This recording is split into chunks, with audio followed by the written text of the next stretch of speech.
Neuro nursing coaching সুন্দর তোমাদেরকে দিয়ে তোমরা সুন্দর নিউরো নার্সিং কোচিং এ নাহমাদুহু ওয়া নুসাল্লি আলা রাসূলিহিল কারীম আম্মা বাদ।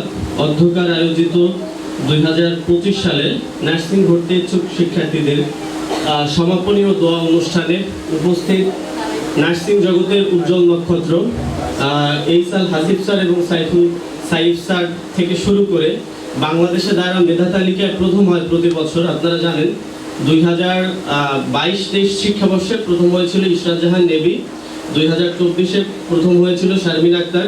এরকম হাজারো শারমিন গড়ার নেপথ্যে যে কারিগর, সে আমাদের নিউরন পাবলিকেশনের চেয়ারম্যান জহিরুল ইসলাম স্যার আমাদের মাঝে উপস্থিত আছে, যার কারণে আমরা নিজেদেরকে ভাগ্যবান মনে করছি। উপস্থিত আছে তার সুযোগ্য দুই কর্ণধর সাইফুল সাইফ স্যার এবং এইসাল হাসিব স্যার, যাদের লিখিত বই তোমরা নার্সিংয়ে যখন চান্স পাবা তখন একাডেমিকভাবে এই স্যারদের বই হচ্ছে পড়বা। প্রত্যেকটা বইতেই দেখবে এইসাল হাসিব স্যার, সাইফুল সাইফ স্যার, এর বাইরে নার্সিং সেক্টরে কোনো বই নেই।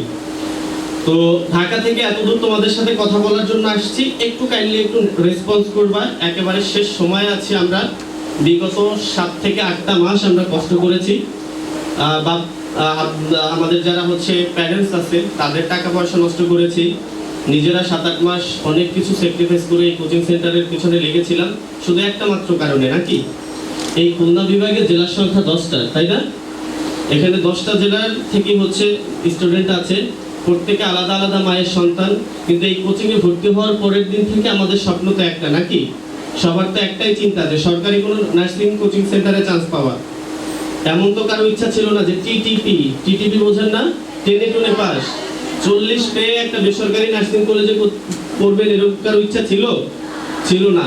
যদি 40 পেতে হয়, যদি চিন্তা করেন যে না 40 পেয়ে হচ্ছে ই করব, আমাদের নিউরনের একটা মোটা গাইড পাওয়া যায় সারা বাংলাদেশে, ওটা যদি আপনি শেষ করেন ওখান থেকে 50-60 ওর থেকে বেশি পাবেন। কিন্তু কোচিং এ আসার লক্ষ্য তো একটা, যে সরকারি কোনো নার্সিং কলেজে পড়বেন, তাই তো? লাস্ট হাতে আমাদের 20টা দিন সময় আছে, যদি প্রপারলি কাজে লাগানো যায় এখনো সম্ভব। শুধু হাতে একটা সোনা পাখি থাকে না, সব সময় ময়না পাখি থাকে একটা মোবাইল ফোন, এইটার সাথে সম্পর্ক বিচ্ছিন্ন করা যাবে 20টা দিনের জন্য? যদি যায়, এটাকে যদি একটু অ্যাভয়েড করতে পারো, এই 20টা দিনের জন্য যদি ওর সাথে সম্পর্কটা একটু ব্রেকআপ করা যায়, তাহলে দেখবা হচ্ছে লাইফে ভালো কিছু করতে পারবা। পড়তে বসছো আর টুং করে শব্দ হবে, ওই টুঙের মেসেজ করলে আবার সে মেসেজের রিপ্লাই দিবে না, আবার টুং করবে, এই টুঙের মধ্যে গেলে জীবন শেষ হয়ে যাবে। আগেই বলছি, ফার্স্টে একদিন তোমাদের সাথে আমার দেখা হয়েছে না ক্লাসে, ওদিন বলছিলাম যে সব আমার স্টুডেন্টরা ফেরেশতা না, পার্সোনাল ব্যক্তিবর্গ আব্বু আম্মু ছাড়া অনেক কেয়ারিং পার্সন আমাদের থাকে। তো ওদিনে বলছিলাম যে নাপা দিতে হবে 3 বেলা, সকালবেলা ঘুম থেকে উঠে গুড মর্নিং, দুপুরবেলা খাইছি, রাতের বেলা গুড নাইট। এই লাস্ট 20টা দিন প্যারাসিটামল না, এখন চলবে হচ্ছে অ্যান্টিবায়োটিক দৈনিক একটা বেশি খাওয়া যায় না, যায় শুধু রাতের বেলা একটা, শুধুই যাবে যে বাচ্চা আছে মরে নেই, ঠিক আছে? এর বেশি আর ফোন ধরা যাবে না যদি থাকে। আর যারা বলবো যে না আলহামদুলিল্লাহ এইসব দিক থেকে ভাইয়া ফ্রেশ আছে আলহামদুলিল্লাহ, তাদের জন্য তো আর কোনো হচ্ছে কথা থাকে না, তাই না? আচ্ছা, এখন বিষয়টা হচ্ছে স্বপ্নটাকে আঁকড়ে ধরতে হবে। ল্যাঙ্গুয়েজ থিওরির ইন্টারে তোমাদের একটা কবিতা ছিল, হোল ফাস্ট টু ড্রিম, স্বপ্নটাকে আঁকড়ে ধরো। ইফ ড্রিম ডাই, যদি স্বপ্ন মরে যায়, life is winger but that can not fly, তোমার জীবনটা হবে ডানাবিহীন পাখির মতো, যেটা কখনো কি করতে পারবে না, উঠতে পারবে না। হোল ফাস্ট টু ড্রিম, স্বপ্নটাকে আঁকড়ে ধরো।